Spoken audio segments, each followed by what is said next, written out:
नमस्कार दोस्तों, स्वागत है आपका हमारे YouTube channel Shastri smart tricks पर। तो दोस्तों, आज हम इलेक्ट्रॉनिक मैकेनिक TT2 का यूनिट नंबर 5 जो कि domestic appliances, washing machine, microwave oven, purifier, immersion heater के MCQ क्वेश्चंस पर चर्चा करेंगे। तो जिसमें कि आपके सिलेबस के according definition, working principle, block diagram of washing machine, microwave oven, purifier, vacuum cleaner, mixer, immersion heater इत्यादि के MCQ टाइप क्वेश्चंस शामिल होंगे। यदि आपको वीडियो पसंद आता है तो लाइक कीजिए और शेयर कीजिए और कमेंट बॉक्स में कमेंट करके बताइए। तो चलिए शुरुआत करते हैं। क्वेश्चन नंबर पहला है कि बिना किसी शारीरिक मदद के कपड़े धोने में प्रयुक्त विद्युत मशीन को क्या कहा जाता है? ऑप्शन नंबर है washing machine, option number B है microwave oven, option number C है आपका water cooler, option number D है नन ऑफ दीज। तो आपका आंसर होगा option number A, washing machine. Next question number 2 है आपका कि वॉशिंग मशीन में किस प्रकार की मोटर प्रयोग की जाती है? Slip ring motor, option number B है one phase induction motor, option number C है brushless motor, option number D none of these. तो आपका आंसर होगा option number B, single phase induction motor. Question number 3 है washing machine के वर्गीकृत भाग कौन कौन से हैं? ऑप्शन नंबर ए में दिया है आपका टॉप लोडिंग मशीन, बी में दिया है front loading machine, both A and B, none of the. तो आपका आंसर होगा बोथ ए एंड बी, क्योंकि वॉशिंग मशीन को दो भागों में वर्गीकृत किया गया है। पहला भाग है आपका टॉप लोडिंग मशीन और दूसरा भाग है आपका front loading machine. Next question number, तो इसी सीरीज में आपका अगला क्वेश्चन नंबर 4 है कि किस प्रकार की वॉशिंग मशीन में कपड़ों को मशीन के ऊपरी भाग से डाला जाता है? Top loading machine, option number B है आपका फ्रंट लोडिंग मशीन और सी है आपका बोथ ए एंड बी और डी है नन ऑफ दीज। तो आपका आंसर होगा टॉप लोडिंग मशीन। जैसा कि इसके नाम से ही प्रतीत हो रहा है कि टॉप लोडिंग मशीन, इसमें जो भी कपड़ों की फीडिंग की जाएगी वो आपकी टॉप यानी कि ऊपर से की जाएगी। और अगला ही क्वेश्चन है टॉप लोडिंग मशीन से ही संबंधित है, क्वेश्चन नंबर 5 कि टॉप लोडिंग मशीन को उसकी चालकता के आधार पर कितने भागों में विभाजित किया जाता है? तो टॉप लोडिंग मशीन को उसकी यानी कि चालकता के अनुसार उसको दो भागों में विभाजित किया जाता है। दो भाग आपके नीचे दर्शाए गए हैं तो क्वेश्चन नंबर 6 में। तो क्वेश्चन नंबर 6 है कि टॉप लोडिंग वॉशिंग मशीन को चालकता के आधार पर विभाजित किया गया है, सेमी ऑटोमेटिक मशीन और फुली ऑटोमेटिक मशीन। आपका आंसर होगा both A and B.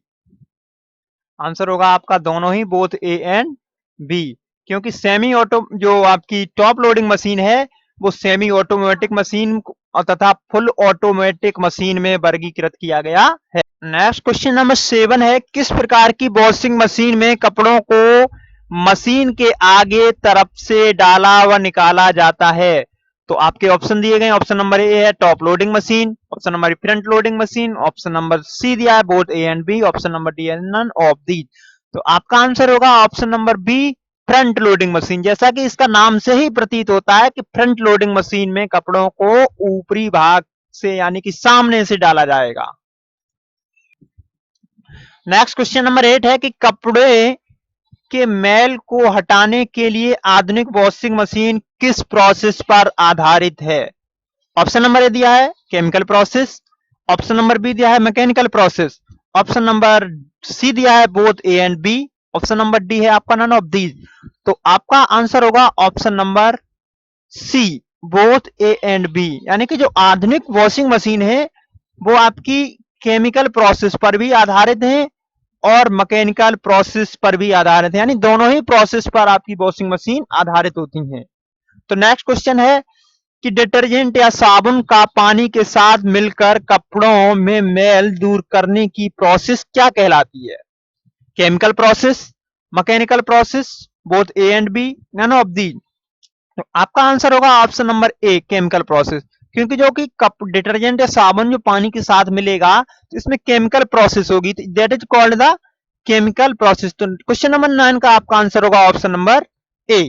Next question number 10 है कि वॉशिंग मशीन किन मैकेनिकल प्रोसेस पर कार्य करती है?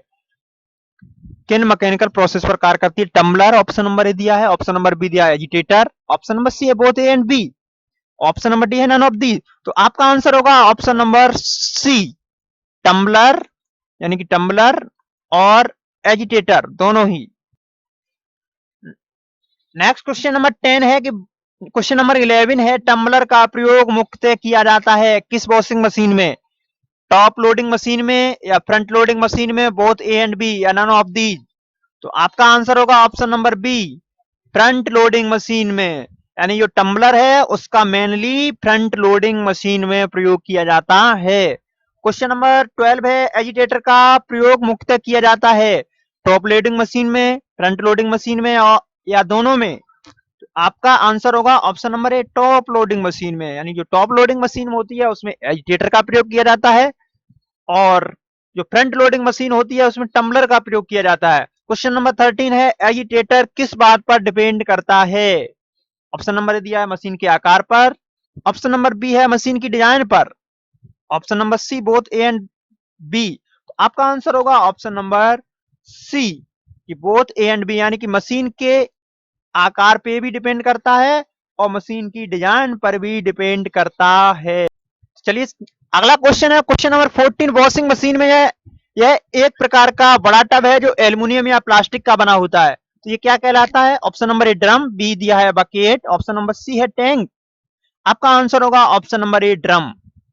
Question number 15, inverter control unit का वॉशिंग मशीन में क्या कार्य है?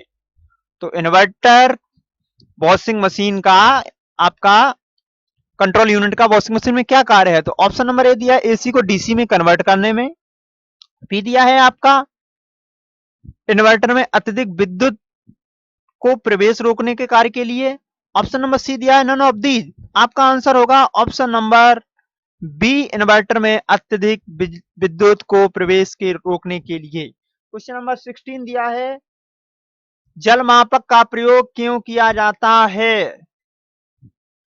कपड़ों को लेवल दर्शाने के लिए, कपड़ों को सुखाने के लिए, मशीन में जल की क्षमता को मापने के लिए। तो ऑब्जर्व सी बात है, वाटर लेवल का यूज क्यों किया जाता है? क्योंकि वाटर लेवल की क्षमता को दर्शाने के लिए। क्वेश्चन नंबर 17, किस प्रकार की वॉशिंग मशीन में कपड़े धोने व सुखाने के लिए दो अलग अलग टब लगे होते हैं? सेमी ऑटोमेटिक में या फुली ऑटोमेटिक में? तो आपका आंसर होगा ऑप्शन नंबर ए, सेमी ऑटोमेटिक मशीन में। क्वेश्चन नंबर 18 है, वॉशिंग मशीन को क्लोज लूप प्रणाली क्यों नहीं कहा जा सकता है? ऑप्शन नंबर ए दिया है क्योंकि इनमें डिटर्जेंट और साबुन का प्रयोग किया जाता है, ऑप्शन नंबर बी दिया है क्योंकि इसमें कपड़े आसानी से नहीं धुलते हैं, ऑप्शन नंबर सी क्योंकि यह कपड़ों की स्वच्छता के बारे में कोई इंफॉर्मेशन नहीं रखता है। तो आपका एग्जैक्टली और करेक्ट आंसर होगा ऑप्शन नंबर बी, क्योंकि इसको क्लोज लूप प्रणाली इसलिए नहीं कहा जाता है क्योंकि यह कपड़ों की स्वच्छता के बारे में कोई इंफॉर्मेशन नहीं रखता है। क्वेश्चन नंबर 19, किस प्रकार की वॉशिंग मशीन में कपड़े धोने व सुखाने के लिए एक ही टब लगा होता है? फुली ऑटोमेटिक मशीन में। फुली ऑटोमेटिक मशीन में आपके कपड़े धोने व सुखाने के लिए एक ही होता है, जबकि सेमी में अलग अलग होते हैं। क्वेश्चन नंबर 20 है, वॉशर मोटर की तुलना में ड्रायर मोटर की पावर करेंट होती है? बहुत ही इंपॉर्टेंट क्वेश्चन है ये, 2017 में जो कि जुलाई 2000 यानी सितंबर में एग्जाम हुआ था उसमें भी पूछा गया था। तो इसका आंसर होगा ऑप्शन नंबर ए, लगभग आधी।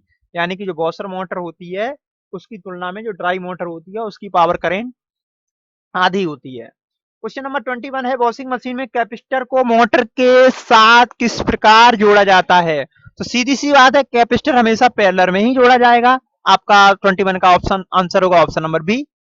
आए बबुआ, क्वेश्चन नंबर 22 दिया गया है आपका कि वॉशिंग मशीन में कैपेसिटर की वैल्यू क्या होती है? तो वॉशिंग मशीन में कैपेसिटर की वैल्यू आप याद कर लीजिए, 6 माइक्रोफेरेड से 9 माइक्रोफेरेड 440 वोल्ट होती है। क्वेश्चन नंबर 23 है कि वॉशिंग मशीन में प्रयोग होने वाली मोटर के आरपीएम होते हैं? तो वॉशिंग मशीन में जो प्रयोग मोटर होती है उसके आपके आरपीएम होते हैं 1200 से लेकर के 1500 तक।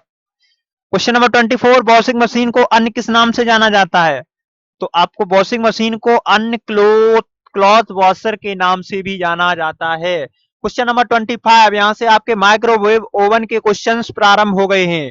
तो आपका क्वेश्चन नंबर 25 है, माइक्रोवेव ओवन में रखी वस्तुओं को किसकी सहायता से हीट किया जाता है? Electromagnetic radiation, electromagnetic field, electromagnetic pulse, none of these. आपका आंसर होगा option number A, electromagnetic radiation. यानी कि माइक्रोवेव ओवन होता है, उसमें आपको वस्तुओं को यानी कि किसी भी चीज को गर्म करते हैं, वो इलेक्ट्रोमैग्नेटिक रेडिएशन के द्वारा गर्म किया जाता है। क्वेश्चन नंबर 26, माइक्रोवेव ओवन में कुकिंग टाइम को किसके द्वारा सेट किया जाता है? तो turntable, power supply and controller, stirrer, none of these. आपका आंसर होगा option number B, power supply और एंड कंट्रोलर के द्वारा सेट किया जाता है। क्वेश्चन नंबर 27, विद्युत ऊर्जा को ऑसिलेटिंग विद्युतीय चुंबकीय क्षेत्र में बदला जाता है? पावर सप्लाई एंड कंट्रोलर के द्वारा, टर्न टेबल के द्वारा, मैग्नेट्रॉन के द्वारा, या नन ऑफ दीज। आपका आंसर होगा ऑप्शन नंबर सी, मैग्नेट्रॉन के द्वारा। क्वेश्चन नंबर 28, घरों में प्रयोग होने वाले माइक्रोवेव ओवन की फ्रिक्वेंसी कितनी होती है? तो घरों में जो माइक्रोवेव ओवन प्रयोग की जाते हैं उसकी फ्रिक्वेंसी होती है आपकी 2450 मेगाहर्ट्ज। याद कर लीजिएगा इसको। इस प्रकार के क्वेश्चन आपके वाइवा में भी पूछे जाते हैं। नेक्स्ट क्वेश्चन नंबर 29, मैग्नेट्रॉन से संबंधित माइक्रोवेव्स के विस्तार को किसके द्वारा रोका जाता है? टर्न टेबल के द्वारा, वेवगाइड आयताकार धात्विक नली के द्वारा, या स्ट्रेयर द्वारा, या नन ऑफ दी। आपका आंसर होगा ऑप्शन नंबर बी, वेवगाइड आयताकार धात्विक नली द्वारा। क्वेश्चन नंबर 13, माइक्रोवेव को वेवगाइड से खाने तक ले जाने, कर फैलाने या बांटने का कार्य करता है? Power supply controller, turn table, या स्टीरर। आपका आंसर होगा option number C, stirrer. Question number 31, microwave oven में रखे खाने को घुमाने का कार्य किसके द्वारा किया जाता है? तो आपका टर्न टेबल आपका माइक्रोवेव में खाना जो रखा जाता है उसको घुमाने का कार्य करता है। क्वेश्चन नंबर 32 दिया है, माइक्रोवेव ओवन में किस स्थान पर खाने को रखकर पकाने का कार्य संपन्न किया जाता है? आपका आंसर होगा option number B, cooking cavity. Question number 33 दिया गया है कि माइक्रोवेव ओवन में माइक्रोवेव्स के रिसाव को रोकने के लिए क्या प्रयोग किया जाता है? Cooking cavity, option number B magnetron, option number C door and choke. आपका आंसर होगा option number C, door and choke. Question number 34, microwave oven साधारणतः कितने प्रकार के होते हैं? तो माइक्रोवेव ओवन आपके साधारणतः 5 प्रकार के होते हैं। तो जो कि 35 क्वेश्चन में आपके प्रकार दिए गए हैं, काउंटर टॉप माइक्रोवेव ओवन या combination microwave oven, convection microwave oven या कॉमर्शियल माइक्रोवेव ओवन, और ओवर द रेंज और built in microwave oven, all of these. आपका आंसर होगा option number D, all of these. ये सभी प्रकार के आपके माइक्रोवेव ओवन हैं। क्वेश्चन नंबर 36, बस प्लग लगाकर सीधा खाना बनाने वाले ओवन हैं, that is called the counter top microwave oven. Question number 37, किस माइक्रोवेव ओवन में ऊष्मी यानी कि हीटिंग तत्वों यानी एलिमेंट के साथ साथ हवा यानी एयर को घुमाने के लिए पंखा लगा होता है? तो आपका combination microwave oven, convection microwave oven, over the range of built microwave oven. आपका आंसर होगा option number B, convection microwave oven में ऊष्मी यानी हीटिंग एलिमेंट के साथ साथ एयर को मूव करने के लिए फैन लगा होता है। Question number 38, built in microwave oven को अन्य किस नाम से जाना जाता है? तो बिल्ट इन माइक्रोवेव ओवन को नाम से जाना जाता है over the range microwave oven. Next question है आपका कि बिल्ट इन माइक्रोवेव ओवन को अन्य किस नाम से जाना जाता है? Commercial microwave oven, convection microwave oven, over the range. तो आपका आंसर होगा over the range. Question number 39, कौन सा माइक्रोवेव ओवन आसानी से ऊष्मी मोड के बीच बदलाव कर सकता है? तो आपका ऐसा माइक्रोवेव ओवन है combination microwave oven. Question number 40, सबसे अधिक क्षमता वाले माइक्रोवेव ओवन का क्या नाम है? तो ये सबसे अधिक क्षमता वाला माइक्रोवेव ओवन है आपका कॉम्बिनेशन माइक्रोवेव ओवन, जबकि इसमें आपके ऑप्शन और भी दिए हैं। कॉमर्शियल ये भी नहीं होगा आपका, कन्वेक्शन ये भी नहीं होगा, काउंटर टॉप ये भी नहीं होगा। आपका आंसर होगा ऑप्शन नंबर डी यानी combination microwave oven. Question number 41, office building and hotels में प्रयोग होने वाले माइक्रोवेव ओवन कौन से होते हैं? तो ऑफिस बिल्डिंग और होटल में प्रयोग होने वाले, जो कि ये कॉमर्शियल काम के लिए यूज किए जाते हैं, तो इसका आंसर होगा आपका commercial microwave oven. Question number 42, क्षमता के आधार पर माइक्रोवेव ओवन के प्रकार होते हैं? Compact microwave oven, medium capacity microwave oven, large capacity microwave oven. Option number D, all of these. आपका आंसर होगा ऑप्शन नंबर डी। तो दोस्तों, इससे आगे के क्वेश्चन आपको नेक्स्ट वीडियो नंबर 2 में मिलेंगे, क्योंकि वीडियो काफी लंबी हो गई। आप वीडियो पसंद आया हो तो आप शेयर कीजिए, लाइक कीजिए और कमेंट करके बताइए। धन्यवाद।